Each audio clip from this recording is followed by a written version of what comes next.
पहलगाम में हुए खौफनाक टेरर अटैक के बाद जिसमें 26 लोगों की जान चली गई, उसके रिस्पांस में 23 अप्रैल 2025 को मोदी सरकार ने इंडस वाटर ट्रीटी को सस्पेंड कर दिया। ये एक काफी बड़ा और सिग्निफिकेंट डिसीजन है। ये एक ऐसा कदम है जो दोनों देशों के रिश्तों, खेतों और जिंदगी पर गहरा असर डाल सकता है। ये कहानी है इंडस वाटर ट्रीटी एग्रीमेंट की, जो सिर्फ एक एग्रीमेंट नहीं है, ये एक नदी का बंटवारा है। ये कहानी है एक ऐसे रिवर सिस्टम की जो इंडिया और पाकिस्तान के करोड़ों लोगों के लिए सब कुछ है। इंडस यानी कि सिंधु हमारी लाइफलाइन है। पंजाब के खेतों से लेकर कराची के घर तक ये पानी हर एक के लिए जीवन है। इस वीडियो में हम इस ट्रीटी के पूरे सफर को समझेंगे, इसका इतिहास, ये कैसे काम करता है, ये सस्पेंशन क्यों हुआ और आगे क्या होगा। मैं हूं विवेक वाघमारे और द डेमोक्रेट की आज की इस वीडियो में आपका स्वागत है। 1947 में पार्टीशन यानी कि बंटवारा हुआ, जिसके बाद इंडिया और पाकिस्तान दो अलग देश बन गए। लाखों लोगों को अपना घर छोड़कर जाना पड़ा, कोई पाकिस्तान गया, कोई इंडिया आया। इंडस रिवर और उसकी ट्रिब्यूटरीज यानी कि सात की नदियां जैसे कि रवि, बियास, सतलज, झेलम, चेनाब, ये रिवर्स दोनों देशों को पानी देती है। पर ये रिवर्स इंडिया के जम्मू कश्मीर से होते हुए पाकिस्तान में जाते हैं। लेकिन अब जब बॉर्डर खींच दिया गया है, ऐसे में पानी का बंटवारा कैसे किया जाए, ये एक बड़ा सवाल दोनों देशों के सामने पैदा हुआ। सोचो, एक किसान जो अपने खेत के लिए पानी का इंतजार कर रहा है और पानी बंद हो जाए तो उसकी रोजी रोटी का क्या होगा। पाकिस्तान के फार्मर्स के लिए यह एक बड़ा डर यही था कि कहीं इंडिया पानी रोक ना दे। और 1948 में एक बार इंडिया ने रवि और सतलज का पानी थोड़ी देर के लिए रोक दिया था और दोनों देश लड़ाई के कगार पर आ गए थे। और यह टेंशन इतनी बड़ी थी कि वर्ल्ड बैंक को इसमें इंटरवेन करना पड़ा और इस मैटर को सॉल्व करने की कोशिश करनी पड़ी।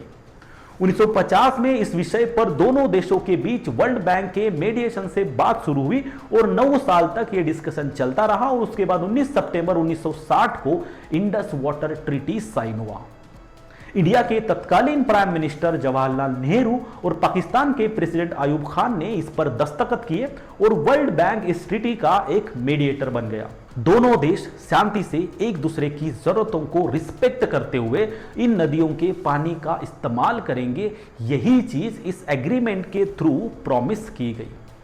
लेकिन इस ट्रीटी के प्रोविजंस क्या है, इसमें क्या बताया गया है, कौन कितना पानी यूज कर सकता है, यह सब पहले समझने की कोशिश करते हैं।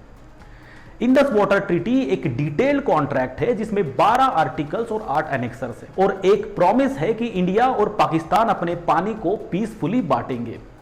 इस एग्रीमेंट के थ्रू इंडस सिस्टम के 6 रिवर्स का बंटवारा यानी कि डिवीजन किया गया और इसमें से 80% पानी पाकिस्तान को मिलता है और 20% जो है वो इंडिया को मिलता है।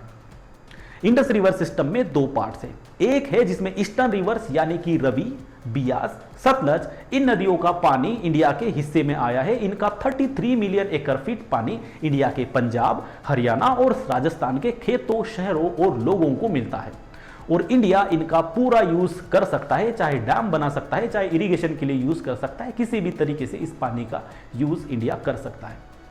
दूसरा पार्ट जो है वो है वेस्टर्न रिवर्स का, जिसमें इंडस, झेलम, चेनाब ये नदियां हैं और इसका पानी पाकिस्तान को जाता है, जो कि लगभग 135 मिलियन एकड़ फीट है।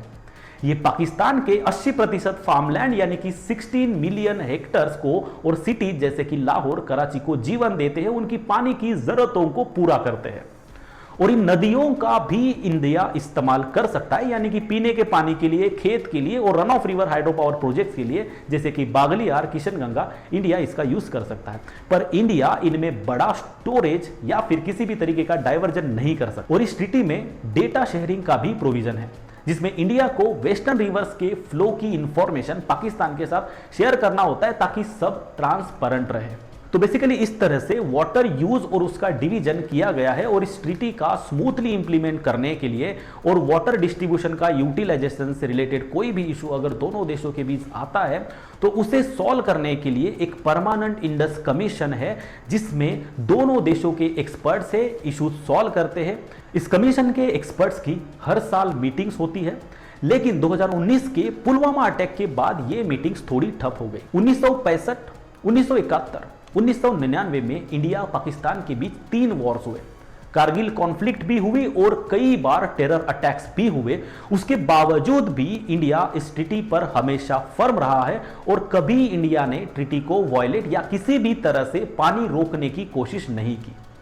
क्योंकि पाकिस्तान के लिए ये एक ऑक्सीजन सिलेंडर जैसे है, क्योंकि पाकिस्तान का 93% इरिगेशन और 25% जीडीपी इन रिवर्स पर डिपेंड करता है। उस हिसाब से ये ट्रीटी दुनिया के लिए एक मिसाल बन गई है, क्योंकि इतने तनाव के बावजूद भी ट्रीटी की और उसके कंडीशंस की रिस्पेक्ट हमने हमेशा ही की है और करते आ रहे हैं। लेकिन हमेशा ही सब कुछ स्मूथ रहा, ऐसा बिल्कुल भी नहीं है। इंडस वाटर ट्रीटी के साथ बहुत सी टेंशंस भी रही है, स्पेशली जब बात इंडिया के हाइड्रो पावर प्रोजेक्ट्स की आती है। पाकिस्तान का हर बार ये कंप्लेन होता है कि इंडिया के जो डैम्स है, जैसे कि किशनगंगा और रैटल जो है वो जम्मू कश्मीर में है और ये डैम्स वेस्टर्न रिवर्स के जो फ्लो है उसको डिस्टर्ब करते हैं, और ऐसी शिकायत पाकिस्तान हमेशा से करता आ रहा है। और इंडिया ने इस कंप्लेन पर जवाब देते हुए एक्सप्लेन किया है कि ये जो डैम्स है वो रन ऑफ रिवर प्रोजेक्ट्स है, जिसमें पानी को स्टोर या डाइवर्ट नहीं किया जाता और उस वजह से ये ट्रीटी के रूल्स को वायलेट नहीं करता। पर पाकिस्तान हर छोटे बड़े प्रोजेक्ट पे ऑब्जेक्शन करता रहता है, जैसे कि सलाल, बागलियार, उरी और किशनगंगा। एक बड़ा झगड़ा 2015 में शुरू हुआ जब पाकिस्तान ने किशनगंगा और रैटल डैम के डिजाइन पर सवाल उठाए। पाकिस्तान ने वर्ल्ड बैंक से कोर्ट ऑफ आर्बिट्रेशन का इंटरवेंशन मांगा, लेकिन इंडिया न्यूट्रल एक्सपर्ट के प्रोसेस पर फर्म रहा। 2023 में कोर्ट ने इंडिया के फेवर में थोड़ा सपोर्ट दिया और जनवरी 2025 में न्यूट्रल एक्सपर्ट्स ने भी इंडिया के स्टैंड को सपोर्ट किया। लेकिन यह इशू सिर्फ टेक्निकल नहीं है, इसका एक पॉलिटिकल और सिक्योरिटी एंगल भी है। 2016 के उरी अटैक के बाद पीएम मोदी ने कहा that blood and water can't flow together, खून और पानी साथ नहीं बह सकते। तब इंडिया ने तुलबुल नेविगेशन प्रोजेक्ट, जो कि झेलम नदी के ऊपर है, उसको रिस्टार्ट किया, जो पाकिस्तान के ऑब्जेक्शंस के वजह से बंद था। 2019 के पुलवामा अटैक के बाद भी सस्पेंशन की काफी बातें हुई, मगर सस्पेंशन नहीं हुआ, कोई भी एक्शन नहीं हुआ। लेकिन 22 अप्रैल 2025 को पहलगाम अनंतनाग में एक दिल दहलाने वाला टेरर अटैक हुआ। द रेजिस्टेंस फ्रंट, जो लश्कर ताइबा का एक आर्म है, उसने 25 लोगों को इस टेरर अटैक में मार दिया, जिसमें टूरिस्ट्स, लोकल्स और एक फॉरेन नेशनल भी शामिल थे। पहलगाम, जहां लोग नेचर और पीस के लिए जाते हैं, एक वॉर जोन बन गया। इस अटैक ने जम्मू कश्मीर के टूरिज्म और पीस के लिए एक बड़ा झटका दिया है। अगले ही दिन अप्रैल 23, 2025 को नरेंद्र मोदी ने एक 2.5 घंटे की cabinet committee on security meeting बुलाई, जिसमें home minister Amit Shah, NSA Ajit Doval और फॉरेन मिनिस्टर एस जयशंकर थे। मीटिंग के बाद फॉरेन सेक्रेटरी विक्रम मिस्री ने अनाउंस किया कि इंडस वाटर ट्रीटी तब तक अबेयंस में यानी कि स्थगित रहेगा जब तक पाकिस्तान क्रॉस बॉर्डर टेररिज्म को क्रेडिबली और इररिवोकेबली बंद ना करे। यह एक हिस्टोरिक कदम है, क्योंकि 64 साल में पहली बार इंडिया ने ट्रीटी को सस्पेंड किया है। इसके अलावा और भी इंपॉर्टेंट स्टेप्स लिए गए, जैसे कि अत्तानी वाघा बॉर्डर बंद कर दिया गया, मतलब दोनों देशों के बीच ट्रेड और पीपल कांटेक्ट खत्म। Pakistani diplomats, specially military advisers को पर्सोना नॉन ग्रेटा, मतलब कि अनवांटेड लोग या अनएक्सेप्टेबल डिक्लेयर किया है और उन्हें 7 दिन में इंडिया छोड़ना होगा। उसके बाद सार्क वीजा एग्जेम्पशन स्कीम के अंडर पाकिस्तानी नेशनल्स का इंडिया आना बंद और जो ऑलरेडी इंडिया में हैं उनको 48 आवर्स में निकलना होगा। इसके अलावा इंडिया ने अपने डिप्लोमेट्स को इस्लामाबाद से वापस बुलाया है और पाकिस्तान के डिप्लोमेट्स को दिल्ली से निकाल रहा है। ये सारे एक्शंस लेने के पीछे का मेन रीजन ये है कि सीसीएस को इंटेलिजेंस मिली है कि पहलगाम अटैक के क्रॉस बॉर्डर लिंकेजेस जो है वो पाकिस्तान के साथ है, और इस वजह से मोदी सरकार का मैसेज इससे और भी क्लियर है कि जब तक टेररिज्म नहीं रुकेगा, पानी का कोऑपरेशन नहीं होगा। अब यहां सबसे इंपॉर्टेंट चीज जो हमें समझना है वो ये है कि इंडस वाटर के सस्पेंशन का मतलब क्या है। दोस्तों, ये एक ऐसा स्टेप है जिसके इंडिया पर, पाकिस्तान पर और ओवरऑल दुनिया पर अलग अलग इंपैक्ट्स होंगे। चलिए एक एक करके देखते हैं, समझते हैं कि क्या क्या इंपैक्ट्स हो सकते हैं। अगर हम पाकिस्तान के पर्सपेक्टिव से समझने की कोशिश करें तो पाकिस्तान के लिए यह एक बड़ा संकट है। इंडस सिस्टम उसके 80% खेत को, जो कि 16 मिलियन हेक्टेयर है, और सिटी जैसे कि लाहौर, कराची, इन्हें पानी देता है, इनकी पानी की जरूरतों को पूरा करता है। इस पर 237 मिलियन लोग डिपेंड है और उनकी 93% इरिगेशन की जो रिक्वायरमेंट है और 25% ऑफ द जीडीपी है, इस पर डिपेंड करता है। अगर India western rivers Indus Jhelum Chenab का फ्लो रोकता है या कंट्रोल करता है तो क्या होगा?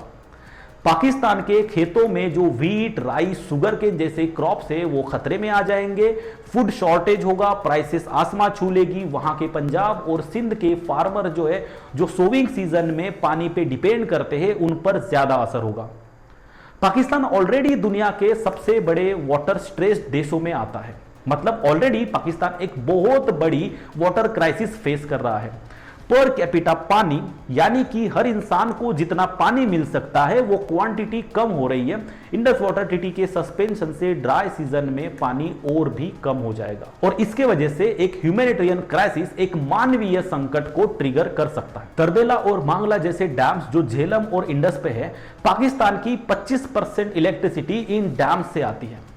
इंडस वाटर ट्रीटी सस्पेंड करने के वजह से पानी कम होगा तो ऑब्वियसली इन डैम्स की इलेक्ट्रिसिटी प्रोडक्शन करने की जो कैपेसिटी है वो कम हो जाएगी, जिस वजह से पावर कट्स बढ़ेंगे, इंडस्ट्रीज बंद हो सकती है और लोगों का गुस्सा वहां की सरकार पर निकल सकता है।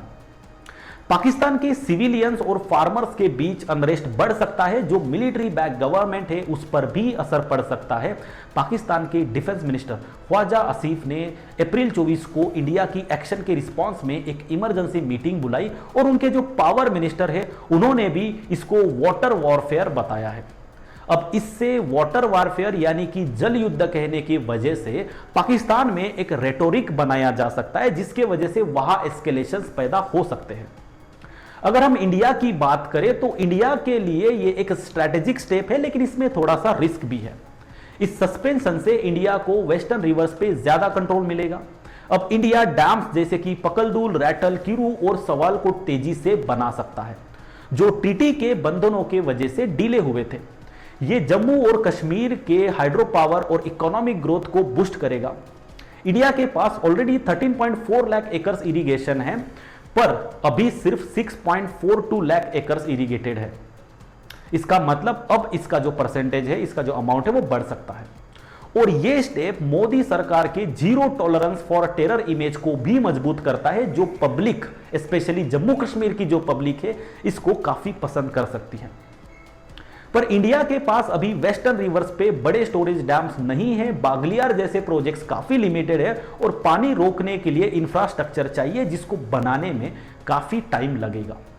और अगर इंडिया पानी रोकता है तो ये इंटरनेशनल बैकलैश भी ट्रिगर कर सकता है, क्योंकि एक्सपर्ट्स जैसे कि पाकिस्तान के एक्स डिप्लोमेट अब्दुल बसित बोलते हैं कि यूनिलैटरल सस्पेंशन इंटरनेशनल लॉ को वायलेट करता है और ये एक वॉर के बराबर, यानी कि वॉर जैसी सिचुएशन को पैदा करता है। और अगर हम इसके ग्लोबल इंपैक्ट्स की बात करें तो इंडस वाटर ट्रीटी में वर्ल्ड बैंक सिग्नेटरी है और ट्रीटी के आर्टिकल 12 के मुताबिक इसको सिर्फ म्यूचुअल एग्रीमेंट से टर्मिनेट किया जा सकता है। इंडिया का यूनिलैटरल मूव वर्ल्ड बैंक के लिए एक डिप्लोमेटिक हेडेक बन सकता है। एक्सपर्ट्स के मुताबिक इंटरनेशनल वाटर लॉ जो है उसके हिसाब से जो अपर रिपेरियन देश, जैसे कि इस केस में इंडिया है, क्योंकि रिवर पहले इंडिया से होके पाकिस्तान जाती है, तो अपर रिपेरियन देश जो है वो लोअर रिपेरियन देश यानी कि पाकिस्तान का पानी नहीं रोक सकते। अगर इंडिया फ्लो रोकता है तो पाकिस्तान यूएन या फिर इंटरनेशनल कोर्ट ऑफ जस्टिस जा सकता है, जो इंडिया के ग्लोबल इमेज को हिट कर सकता है। इंडस रिवर का सोर्स जो है वो तिबेट में है और वहां चाइना बैठा है और चाइना इंडिया के इस स्टेप को अपने फायदे के लिए यूज कर सकता है। और यूएस, यूरोपियन यूनियन जैसे देश जो साउथ एशिया में स्टेबिलिटी चाहते हैं, वो इंडिया पर प्रेशर डाल सकते हैं ताकि ये इशू और ज्यादा एस्केलेट ना हो। अब ये सवाल सबके मन में है कि आगे क्या होगा। इंडस वाटर ट्रीटी का सस्पेंशन एक शुरुआत है, पर यह कहानी यहां खत्म नहीं होती। पाकिस्तान ने ऑलरेडी रिटेलिएट किया है। अप्रैल 24, 2025 को उसने शिमला एग्रीमेंट सस्पेंड कर दिया है और यह एक सिंबॉलिक स्टेप है, क्योंकि शिमला एग्रीमेंट के अंदर यह डिसाइड हुआ था कि किसी भी डिस्प्यूट को दोनों देश डिस्कशन से चर्चा करके सॉल्व करेंगे। इसके अलावा पाकिस्तान ने ट्रेड बंद कर दिया, एयर स्पेस भी रेस्ट्रिक्ट कर दिया और इंडिया के खिलाफ यूएन में जाने की बात की है। लेकिन अगर हम देखें तो पाकिस्तान के पास ऑप्शंस काफी लिमिटेड है, क्योंकि उसकी इकोनॉमी और उसका वाटर डिपेंडेंसी उसको बैकफुट पर रखता है। इस बीच इंडिया क्या कर सकता है और क्या करना चाहिए, यह समझना भी जरूरी है। देखो, सस्पेंशन से इंडिया अपने हाइड्रो पावर प्रोजेक्ट्स को स्पीड अप कर सकता है, पर पानी रोक पाना अभी प्रैक्टिकल नहीं लग रहा है, क्योंकि इसके लिए चाहिए बहुत ज्यादा इंफ्रास्ट्रक्चर, जिसको बनाने में काफी टाइम लगेगा। इंडिया शायद सिलेक्टिव फ्लो कंट्रोल करेगा, जैसे कि ड्राई सीजन में, जिससे पाकिस्तान पर कंटिन्यूअस प्रेशर बनता रहेगा। लेकिन यहां पर थोड़ा चैलेंजिंग खेल जो है वो ये है कि इंडिया को इंटरनेशनल डिप्लोमेसी में थोड़ा कॉशियस रहना होगा। इंडिया को वर्ल्ड बैंक और यूएन और बाकी के जो अलाइज है जैसे कि यूएसए, इन सबको ये समझाना पड़ेगा कि ये जो सस्पेंशन है, ये सस्पेंशन टेररिज्म के खिलाफ है और इसका उद्देश्य बिल्कुल भी पानी का मिसयूज करना नहीं है।